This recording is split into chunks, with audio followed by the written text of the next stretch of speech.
யமனின் ஷௌபா பிரதேசத்திலே Saudi Arabia மேற்கொண்ட வான்வழி தாக்குதல்களும் யமன் ஹவுதி இராணுவத்தின் அதிரடியான தரமான இராணுவ நடவடிக்கைகளும் மிரண்டு போன சவுதி அரேபியா மற்றும் ஐக்கிய அரபு அமீரகத்தினுடைய கூட்டுப்படைகளும் காசாவிலே ஹமாஸை நிராயுத பாணியாக்குவதற்காக உருவாக்கப்பட வேண்டிய கூட்டணி தொடர்பாக இஸ்ரேலி ஆக்கிரமிப்பு இராணுவத்தின் ரிசர்வ் படைப்பிரிவினுடைய தளபதி வெளியிட்டிருக்கக்கூடிய கருத்துக்கள். ஈரான் அதிரடியாக களமிறக்கியிருக்கக்கூடிய மிக முக்கியமான தாக்குதல் ட்ரோன்களும் ஈரானிய உச்ச தலைவர் இமாம் அலி கமேனி அவர்களுடைய விசேட கருத்துக்களும் இதைத் தொடர்ந்து டொனால்ட் ட்ரம்ப் வெளியிட்டிருக்கக்கூடிய மிரட்டல்களும் ஈரானுக்குள்ளே நடைபெறக்கூடிய அதிரடியான கைதுகளும் ஈரானுக்குள்ளே இருக்கக்கூடிய யூதர்களுக்கு ஈரான் விடுத்திருக்கக்கூடிய இறுதி எச்சரிக்கையும் லெபனானுக்கும் ஈரானுக்கும் இடையிலே தொடரும் முருகல் நிலைகளும் ஈரானிய வெளியுறவுத்துறை அமைச்சரின் பதிலடிகளும் அமெரிக்க தூதர் டொம்பெராக்குக்கான பதிலடிகளை வழங்கிய லெபனானினுடைய பாராளுமன்ற சபாநாயகரும் சூடானிய மோதலில் கொத்தாக தட்டி தூக்கப்பட்ட அமீரகத்தினுடைய RSF படையினுடைய முக்கியமான தளபதிகளும் பாகிஸ்தான் ஆப்கானிஸ்தான் மோதலில் களமிறங்கிய ஈரானும் மேற்கொள்ளப்பட போகும் கூட்டு ஒப்பந்தங்களும்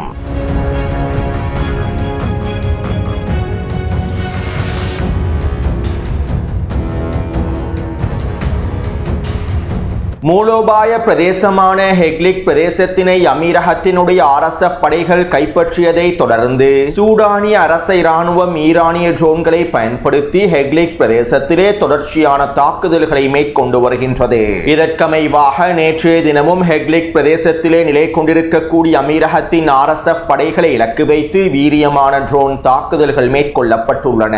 இந்த தாக்குதலிலே RSF படையினுடைய 2 முக்கியமான கட்டளை தளபதிகளும் 7 சிப்பாய் அளிக்கப்பட்டிருப்பதாக தெரிவிக்கப்படுகின்றது. மேலும் குறித்த பிரதேசத்திலே அமைக்கப்பட்டு வந்த 2 இராணுவ கட்டளை தளங்களும் தரைமட்டமாக்கப்பட்டுள்ளன. அத்தோடு அமீரகத்தின் RSF படைகள் எல்ஃபசர் பிரதேசத்திலே ஊடகவியலாளர்களுக்கு எதிரான தாக்குதல்களையும் மேற்கொண்டு வருகின்றது. களத்திலே நடைபெறக்கூடிய உண்மைகளையும் அமீரகத்தின் RSF படைகள் சூடானிய மக்களை இனப்படுகொலை செய்வது தொடர்பான உண்மைகளையும் இவர்களுடைய அட்டூழியங்கள் இனப்படுகொலைகள் தொடர்பான காணொளிகளை வெளியிடுவதனால் எல்ஃபசர் பிரதேசத்திலே இருக்க கூடிய அதிகளவான ஊடகவியலாளர்களை அமீரகத்தின் RSF படைகள் படுகொலை செய்துள்ளது. இதற்கமைவாக எல்ஃபசர் பிரதேசத்தில் இருக்கக்கூடிய மிக முக்கியமான ஊடகவியலாளரான இப்ராஹிமையும் படுகொலை செய்திருப்பதாக தெரிவிக்கப்படுகின்றது. அத்தோடு அமெரிக்க வெளியுறவுத்துறை அமைச்சர் மார்க்கோ ரூபியோ ஐக்கிய அரபு அமீரகத்தினுடைய வெளியுறவுத்துறை அமைச்சருக்கு தொலைபேசி அழைப்பினை ஏற்படுத்தி சூடான் தொடர்பான விசேட கலந்துரையாடல்களை மேற்கொண்டுள்ளார். இதன்போது சூடானிய களத்தில் அமெரிக்கா நேரடியாக களமிறங்குவது தொடர்பான மிக முக்கியமான பேச்சுவார்த்தைகள் மேற்கொள்ளப்பட்டிருப்பதாகவே சூடானிய ஊடகங்கள் செய்திகளில் குறிப்பிட்டுள்ளன.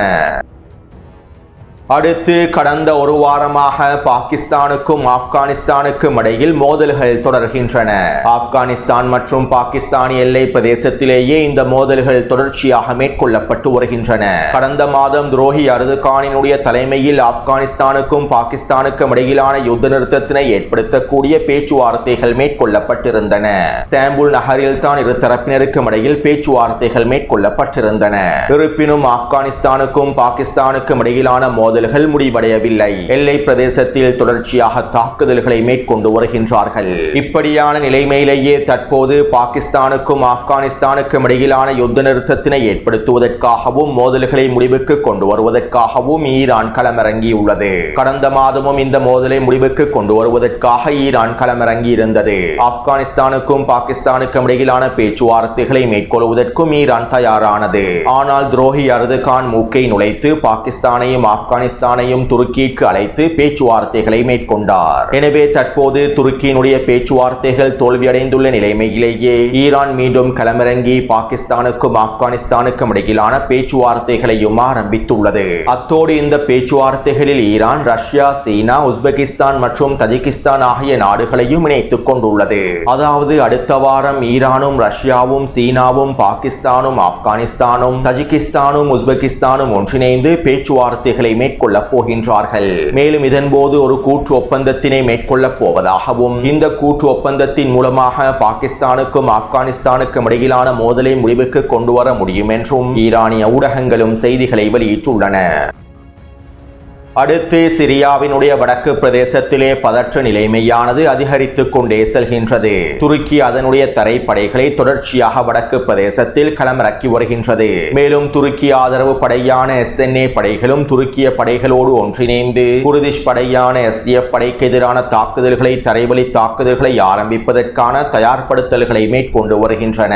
இப்படியான நிலைமையில் நேற்றைய தினம் அமெரிக்க மத்திய கட்டளை தளபதி பிராட் கூப்பர் இவ்வாறு தெரிவித்துள்ளார். சிரியாவில் தற்போது முன்னுரிமைப்படுத்த வேண்டிய 3 முக்கியமான விடயங்கள் காணப்படுகின்றன.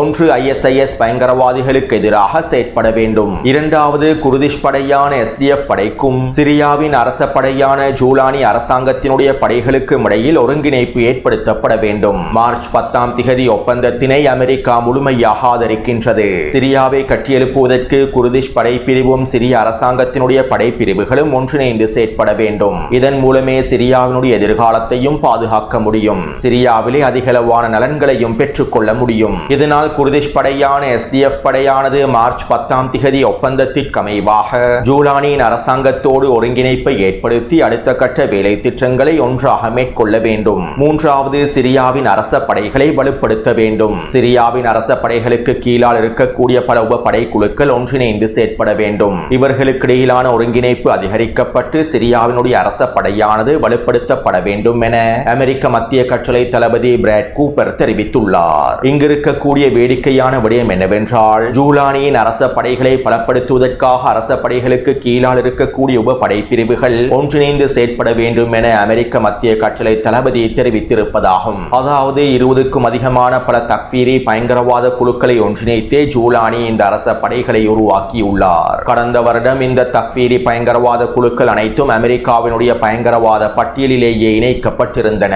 ஆனால் தற்போது இந்த தக்ஃபீரி பயங்கரவாத குழுக்கள் அனைத்தும் அமெரிக்காவின் நண்பர்களாக மாறிவிட்டார்கள். மேலும் இந்த குழுக்கள் அனைத்தும் ஒன்றிணைந்து ஜூலானியின் அரச படையை பலப்படுத்த வேண்டும் என்றும் அமெரிக்காவின் மத்திய கட்டளை தளபதியே தெரிவித்துள்ளார். எனவே கடந்த காலங்களில் இந்த பயங்கரவாத குழுக்களுக்கு பின்னால் யார் பக்கபலமாக இருந்திருப்பார்கள் என்பதனை எங்களுக்கு இதிலிருந்து தெளிவாக புரிந்து கொள்ள முடியும்.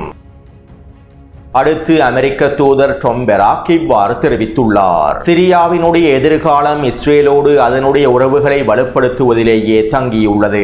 இஸ்ரேலுடனான பாதுகாப்பு மற்றும் எல்லை ஒப்பந்தத்தினை சிரியா எவ்வளவு அவசரமாக முடிக்கின்றதோ அவ்வளவு அவசரமாக சிரியாவுக்கான எதிர்காலம் திறக்கப்படும். மேலும் இந்த பாதையில் சிரியாவினுடைய அரசாங்கம் சரியாக பயணிக்கின்றது. சிரியாவின் அதிபர் அகமது ஷாரா இந்த வேலை திட்டங்களை சிறப்பாக மேற்கொண்டு வருகின்றார். இதே போன்று லெபனானிய அரசாங்கமும் இஸ்ரேலோடு அவசரமாக ஒப்பந்தத்தை முடிக்க வேண்டும். ஹிஸ்புல்லா இராணுவத்தினை அவசரமாக நிராயுத பாணியாக்குவதற்கு இஸ்ரேலினுடைய முழுமையான ஆதரவை பெற்றுக் கொள்வதற்கு லெபனானிய அரசாங்கம் இஸ்ரேலோடு அவசரமாக உறவுகளை வலுப்படுத்தி பாதுகாப்பு ஒப்பந்தத்தையும் முடிக்க வேண்டும். இல்லாவிட்டால் லெபனானினுடைய நிலைமைகள் தலைகீழாக மாறிவிடும். தற்போது லெபனானுக்கான காலம் குறைவாகவே இருக்கின்றது என அமெரிக்க தூதர் டாம் பெராக் தெரிவித்துள்ளார்.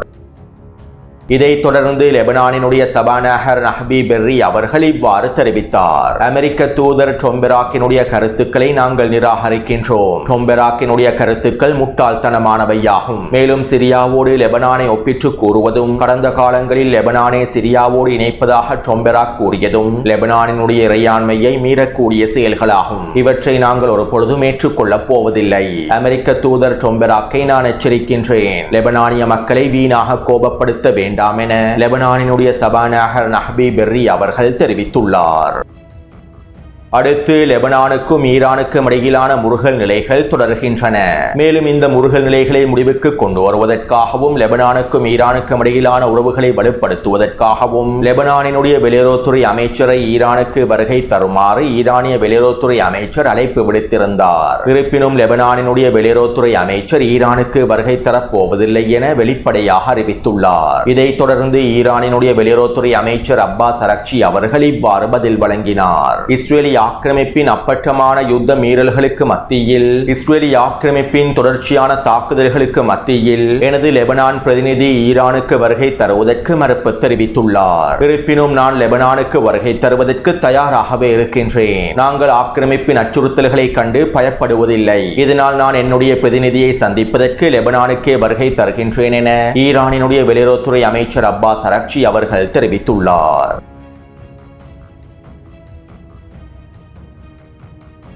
ஈரானுக்குள்ளே சில அதிரடியான கைதுகள் நடைபெற்று வருகின்றன.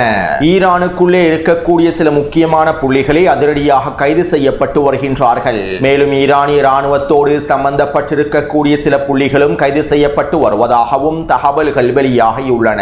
அது மட்டுமல்லாமல் ஈரானினுடைய புலனாய்வுத்துறை பிரிவினர் ஈரானுக்குள்ளே இருக்கக்கூடிய யூத சமூகத்திற்கு எதிரான இறுதி எச்சரிக்கைகளை வெளியிட்டுள்ளார்கள். மேலும் இதற்கமைவாக ஈரானிய யூத சமூகத்தை உத்தியோகபூர்வமாக பிரதிநிதித்துவப்படுத்தக்கூடிய ஈரானிய பாராளுமன்ற உறுப்பினர் ஹொமையான் சமவேயை புலனாய்வுத்துறைக்கு அழைத்து விசாரணைகளையும் ஆரம்பித்துள்ளார்கள். மேலும் இந்த விசாரணையின் போது ஈரானுக்குள்ளே இருக்கக்கூடிய யூத சமூகத்தினர் ஈரானிய அரசாங்கத்திற்கு எதிராகவும் இஸ்ரேலி ஆக்கிரமிப்புக்கு சார்பாகவும் மேற்கொண்டு வரக்கூடிய சில நடவடிக்கைகள் தொடர்பான எச்சரிக்கைகள் வழங்கப்பட்டிருப்பதாகவும் தெரிவிக்கப்படுகின்றது. மேலும் இந்த விசாரணைகளை தொடர்ந்து ஈரானிய யூத சமூகத்தை பிரதிநிதித்துவப்படுத்தக்கூடிய பாராளுமன்ற உறுப்பினர் ஈரானிய யூத மக்களுக்கு இவ்வாறு தெரிவித்தார். ஈரானிய அரசு உங்களை முழுமையான கண்காணிப்புக்குள்ளேயே வைத்துள்ளது. ஈரானினுடைய தேசிய பாதுகாப்புக்கு அச்சுறுத்தலாக இருக்கக்கூடிய எந்த ஒரு விடயத்தையும் ஈரானிய அரசாங்கம் சும்மா விடப் போவதில்லை. உங்களுடைய சமூக ஊடக வலைத்தள கணக்குகள் அனைத்தும் முழுமையாக கண்காணிக்கப்படுகின்றன. ஈரானிய தேசிய பாதுகாப்பை சிதைக்கும் வகையில் யாராவது செயற்பட்டால் அவர்களுக்கு எதிரான கடுமையான நடவடிக்கைகள் எடுக்கப்படும். மேலும் இந்த சந்தர்ப்பத்திலே எங்களால் உங்களை காப்பாற்றவும் முடியாது. ஈரானுக்குள்ளே இருக்கக்கூடிய யூத சமூகத்திற்கு நான் இறுதி எச்சரிக்கைகளையும் வழங்குகின்றேன். தற்போதைய நிலைமைகள் மிகவும் பதற்றமான நிலைமைகளாகும். இஸ்ரேலுக்கு சார்பாக இருக்கக்கூடியவர்கள் தயவு செய்து ஈரானை விட்டு வெளியேறிவிடுங்கள் என ஈரானிய யூத சமூகத்தை பிரதிநிதித்துவப்படுத்தக்கூடிய பாராளுமன்ற உறுப்பினர் ஈரானிய யூத சமூகத்திற்கு எதிரான எச்சரிக்கைகளை இறுதி எச்சரிக்கைகளை வெளியிட்டுள்ளார். அத்தோடு ஈரானிய புலனாய்வு பிரிவினர் ஈரானிய யூத சமூகத்திலே இருக்கக்கூடிய மிக முக்கியமான சமூக செயற்பாட்டாளர்களுக்கு எதிரான அடுத்த கட்ட விசாரணைகளையும் ஆரம்பித்துள்ளது. இந்த சமூக செயற்பாட்டாளர்கள் இஸ்ரேலி ஆக்கிரமிப்போடு தொடர்புகளை வைத்திருப்பதாகவும் ஈரானுக்கு எதிரான இஸ்ரேலி ஆக்கிரமிப்பின் பிரச்சாரங்களில் இவர்கள் நேரடியாக சம்பந்தப்பட்டிருப்பதாகவும் தகவல்கள் வெளியாகியுள்ளன. அது மட்டுமல்லாமல் ஈரானுக்குள்ளே மக்கள் புரட்சிகளை ஏற்படுத்துவதற்காகவும் ஈரானிய அரசாங்கத்தின் ஸ்திரத்தன்மையை நிலைக்குலைய செய்வதற்காகவும் ஈரானுக்குள்ளே இருக்கக்கூடிய யூதர்கள் ஒன்றிணைந்து பல வேலை திட்டங்களை அரசாங்கத்திற்கு எதிராக மேற்கொண்டு வருவதாகவும் தெரிவிக்கப்படுகின்றது. அத்தோடு நேற்று மாலை ஈரானிய உச்ச தலைவர் இமாம் அலி கமேனி அவர்கள் விசேட உரையிலே இவ்வாறு தெரிவித்தார். ஈரானிய இளைஞர்களை பாதிப்பதற்காகவும் ஈரானிய இளைஞர்களை திசை திருப்புவதற்காகவும் மேற்கத்திய எழுத்தாளர்களும் கலைஞர்களும் பயன்படுத்தப்படுகின்றார்கள்.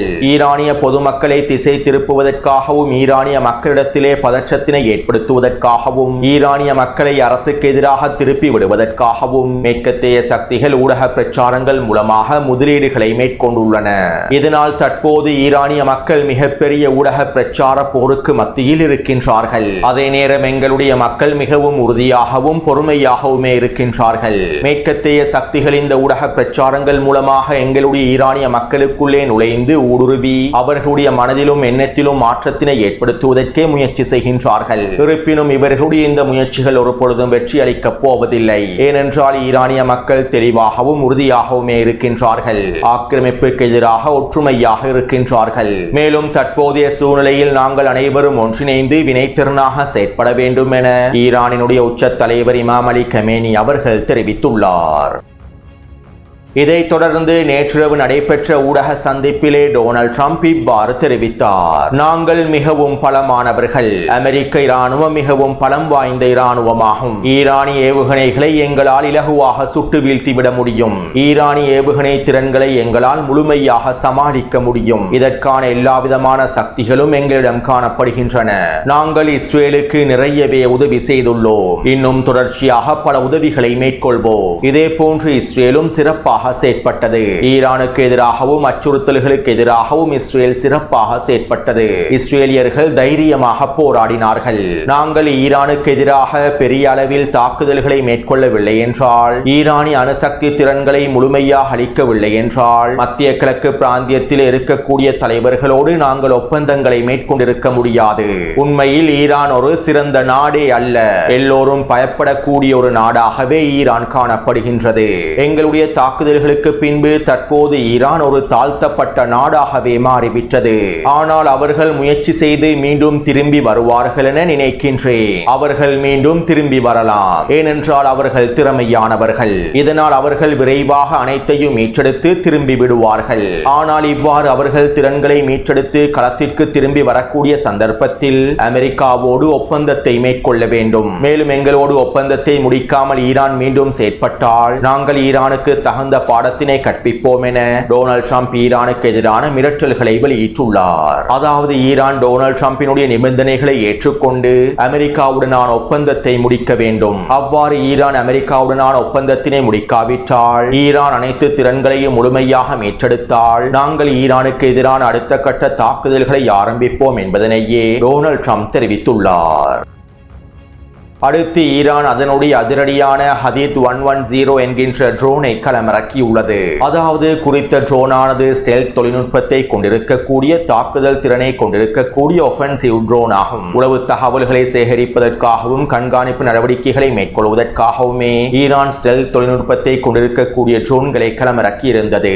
ஆனால் தற்போது ஒஃபென்சிவ் தாக்குதல்களை மேற்கொள்வதற்காக இந்த ஸ்டெல்த் ட்ரோனை களமிறக்கியுள்ளது. ஹதீத் 110 என்கின்ற இந்த ஸ்டெல்த் தொழில்நுட்ப ட்ரோனின் மூலம் 350 கிலோமீட்டர் வரையில் சென்று தாக்குதல்களை மேற்கொள்ள முடியும். மேலும் அதிக உயரத்தில் பயணித்து தாக்குதல் இலக்குகளை அடைவதற்கான திறன்களையும் குறித்த ட்ரோனானது கொண்டுள்ளது. மத்திய கிழக்கு பிராந்தியத்தில் இருக்கக்கூடிய அமெரிக்க ராணுவ தளங்களை இலகுவாக குறிவைக்கும் வகையிலேயே வடிவமைக்கப்பட்டிருப்பதாகவும், ஈரானிய எல்லை பிரதேசத்தில் இருக்கக்கூடிய அச்சுறுத்தல்களை முறியடிக்கும் வகையிலேயே வடிவமைக்கப்பட்டிருப்பதாக தெரிவிக்கப்படுகின்றது. மேலும் குறித்த ட்ரோன் தொடர்பான புகைப்படங்களையும் காணொளிகளையும் டெலிகிராம் சேனலில் பதிவிட்டுள்ளேன்.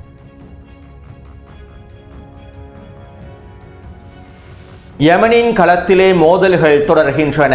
ஐக்கிய அரபு அமீரகத்தினுடைய கூற்றுப்படைகள் கடந்த ஒரு வாரமாக மேற்கொண்டு வரக்கூடிய தாக்குதல்களின் விளைவாக யமனினுடைய மத்திய மற்றும் கிழக்கு பிரதேசங்களை முழுமையாக கைப்பற்றிக் கொண்டுள்ளன.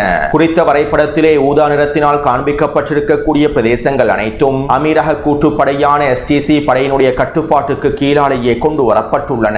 மேலும் இலக்கம் 3 குறிப்பிடப்பட்டிருக்கக்கூடிய செய்யூன் பிரதேசத்திலே இருக்கக்கூடிய எண்ணெய் தளங்களும், இலக்கம் 2 குறிப்பிடப்பட்டிருக்க மஹரா பிரதேசத்தில் இருக்கக்கூடிய எண்ணெய் தளங்களும் அமீரகத்தினுடைய கூற்றுப்படைகளின் கட்டுப்பாட்டுக்கு கீழால் கொண்டு வரப்பட்டுள்ளன. இப்படியான நிலைமையிலேயே இன்று காலை சவுதி அரேபியாவினுடைய வான்படையானது இலக்கம் 10 குறிப்பிடப்பட்டிருக்கக்கூடிய ஷப்வா பிரதேசத்திலே நிலை கொண்டிருக்கக்கூடிய ஐக்கிய அரபு அமீரகத்தினுடைய கூற்றுப்படையான STC படைகளை இலக்கு வைத்து வான்வழி தாக்குதல்களை மேற்கொண்டுள்ளது. குறித்த பிரதேசத்திலே நிலை கொண்டிருக்கக்கூடிய அமீரகத்தின் கூற்றுப்படையான STC படைகளின் 7 வாகனங்கள் அளிக்கப்பட்டுள்ளன. அத்தோடு இந்த வாகனங்களுக்குள் யாரும் இருக்கவில்லை. சாதாரணமாக நிலைநிறுத்தி வைக்கப்பட்டிருந்த வாகனங்களுக்கு எதிராகவே சவுதி அரேபியா இந்த வான்வழி தாக்குதல்களை மேற்கொண்டுள்ளது. மேலும் இந்த வான்வழி தாக்குதல்களை தொடர்ந்து சவுதி அரேபியா அமீரகத்தின் STC படைகளுக்கு இவ்வாறு தெரிவித்துள்ளது. யமனின் கிழக்கு மற்றும் மத்திய பிரதேசத்திலிருந்து அமீரகத்தின் கூற்றுப்படைகள் முழுமையாக வெளியேறிவிட வேண்டும். கைப்பற்றப்பட்டிருக்கக்கூடிய எண்ணெய் வளங்களை முழுமையாக சவுதி அரேபிய கூற்றுப்படைகளிடம் ஒப்படைத்து விட வேண்டும் என சவுதி அரேபியா அமீரகத்தினுடைய கூற்றுப்படைகளுக்கு தெரிவித்துள்ளது. இதைத் தொடர்ந்து அமீரகத்தின் கூற்றுப்படையான STC படைப்பிரிவினுடைய தளபதி இவ்வாறு தெரிவித்தார். நாங்கள் ஹவுதிகளுக்கு எதிரான தரைவழி தாக்குதல்களை ஆரம்பிப்பதற்காகவும் ஹவுதிகளுக்கு எதிரான வீரியமான தாக்குதல்களை மேற்கொள்வதற்காகவுமே யமனின் கிழக்கு பிரதேசத்தை நோக்கி எங்களுடைய நகர்வுகளை மேற்கொண்டிருந்தோம். சவுதி அரேபிய கூற்றுப்படைகளுக்கு எதிராக தாக்குதல்களை மேற்கொள்ள வேண்டும் என்பது எங்களுடைய நோக்கமல்ல. யமன் ஹவுதிகளுக்கு எதிராக கிழக்கு பிரதேசத்திலே எங்களுடைய தாக்குதல்களை வீரியப்படுத்த வேண்டும் என்பதற்காகவும் கிழக்கு பிரதேசம் வழியாக எங்களை பலப்படுத்த வேண்டும் என்பதற்காகவுமே நாங்கள் இந்த தரைவழி நகர்வுகளை மேற்கொண்டிருந்தோம். மேலும் சவுதி அரேபியாவின் செலவில் அதிகார பகிர்வை மேற்கொள்வதற்கும் நாங்கள் விரும்பவில்லை என அமீரகத்தின் கூற்றுப்படை தலைவர் தெரிவித்துள்ளார். இதைத் தொடர்ந்து ஐக்கிய அரபு அமீரகத்திற்கும் சவுதி அரேபியாவுக்கும் இடையிலே தற்போது 2ஆம் கட்ட பேச்சுவார்த்தைகள் மேற்கொள்ளப்பட்டு வருவதாகவும் தெரிவிக்கப்படுகின்றது. அத்தோடு இப்படியான நிலைமையில் யமன் ஹவுதி இராணுவத்தினர் அதிரடியான இராணுவ நடவடிக்கைகளை மேற்கொண்டுள்ளார்கள். இதற்கமைவாக யமன் ஹவுதி இராணுவத்தினர் கட்டுப்படுத்தக்கூடிய பச்சை நிற எல்லை பிரதேசங்களினூடாக செல்லக்கூடிய அனைத்து பாதைகளையும் முழுமையாக அளித்து வருகின்றார்கள்.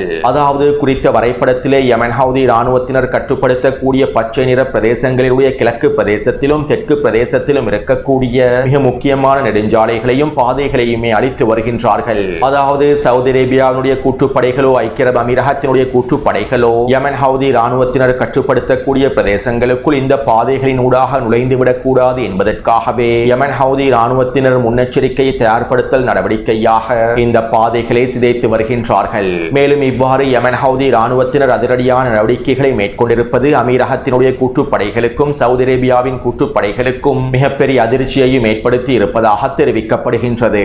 அதாவது இந்த அடிமைகளுடைய கூட்டு தரைவழி தாக்குதல்களிலிருந்து யமன் ஹவுதி இராணுவத்தினர் கட்டுப்படுத்தக்கூடிய பிரதேசங்களை பாதுகாப்பதற்காகவே இவ்வாறான தரமான முன்னெச்சரிக்கை வேலை திட்டங்களை யமன் ஹவுதி இராணுவத்தினர் மேற்கொண்டுள்ளார்கள். அது மட்டுமல்லாமல் பச்சை நிற எல்லை பிரதேசங்களில் மிகப்பெரிய அகழிகளை தோண்டி வருவதாகவும் தெரிவிக்கப்படுகின்றது. எல்லை பகுதியில் இருக்கக்கூடிய யமன் ஹவுதி பழங்குடி குழுக்களே மிகப்பெரிய அகழிகளை தோண்டி வருவதாகவும் குழிகளை தோண்டி வருவதாகவும் தெரிவிக்கப்படுகின்றது.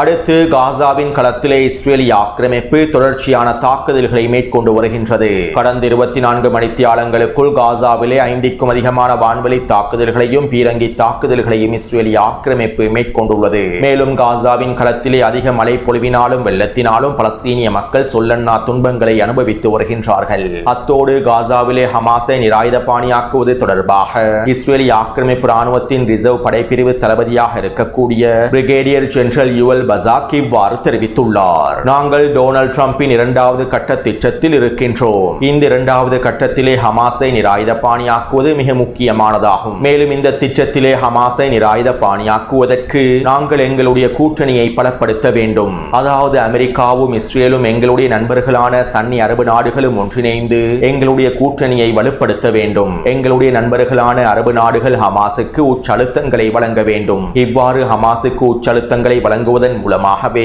ட்ரம்பினுடைய 2ஆம் கட்ட திட்டத்தினை எங்களுக்கு முழுமையாக நடைமுறைப்படுத்தி காசாவிலே ஹமாஸை நிராயுதபாணியாக்க முடியும். எங்களுடைய கூட்டணியை வலுப்படுத்துவதன் மூலமாக மாத்திரம்தான் ஹமாஸை காசாவில் நிராயுதபாணியாக்க முடியும். காசாவிலே செய்ய முடியுமான அனைத்தையும் இஸ்ரேல் செய்துவிட்டது. இதற்கு பிறகும் தாக்குதல்களை மேற்கொண்டு ஹமாஸை நிராயுதபாணியாக்க முடியாது. இதனால் இஸ்ரேலும் அமெரிக்காவும் சன்னி அரபு நாடுகளும் ஒன்றிணைந்தே ஹமாஸை நிராயுதபாணியாக்குவதற்கான உச்சக்கட்ட அழுத்தங்களை வழங்கி வேலை திட்டங்களை மேற்கொள்ள வேண்டும் என இஸ்ரேலிய ஆக்கிரமிப்பின் ரிசர்வ் படைப்பிரிவினுடைய தளபதி தெரிவித்துள்ளார். எனவே இந்த காணொளி தொடர்பான கருத்துக்களை பதிவிடுங்கள். தொடர்ந்தும் என்னுடன் இணைந்திருங்கள். நன்றி, வணக்கம்.